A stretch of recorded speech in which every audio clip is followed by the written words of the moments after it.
I will come back to that, but before we do, if you are one of my 12 subscribers, you know that I like to take on the Michelin Guide. So they're rating the world.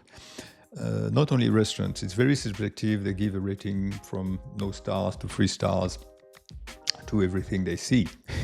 So next on my list was La Rune, which is rated 3 stars by Michelin. And it is an iconic peak of the Pyrenees between France and Spain.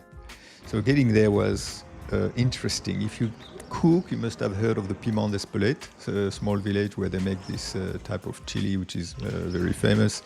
And they also have the strangest of fences, I have to say. Bon, mais ça commence. La Rune is just, I think, oh, actually it's on top here. Just noticed it. It's looks quite high.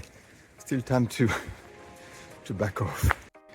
So the first thing you notice when you start the climb is the rocks. There's rocks everywhere. So you spend your time looking at your feet, unfortunately, dodging the rocks. So you have to stop at times and just look around.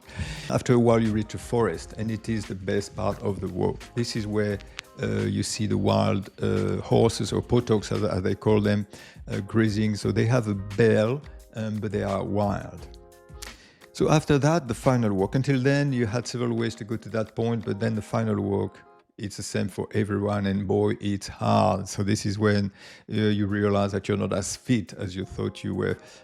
But people of all ages are just climbing it. I was very impressed with all this. And once you're on top, of course, there is the sweeping view. So you can see Spain, the ocean, France, Australia, maybe not, but you can see the eagles. Unfortunately, I couldn't film the eagles. It was just too high up, but it was very impressive. And I think it would look even better actually with the golden hour. So it was midday hour, so the lights were a bit harsh in my view. And the best part up there is actually the atmosphere, the people. Probably due to the dopamine rush that you have after walking all the way there, but everybody was talking to each other, sharing a joke, talking about the walk. It was all very pleasant. It's like we left all the problems of the world and our own problems down there, and we're just a bunch of people taking a break from it all. So going down is not as easy as you think. So much for the expression all downhill from there. You know, there are still some damn rocks you spend your time avoiding. So it's very hard on the feet, I have to say. The best part for me was not the view, it was the atmosphere at the top, as I mentioned, and also those wild horses, and also looking closer at things. A photograph was saying, you know, if you don't like your photos, you need to get closer to the subject. And if you still don't like it, get even closer. And this is what I felt. I felt that the view up there was very impressive, but it was like it was too far. And I enjoyed much more just looking at things closer.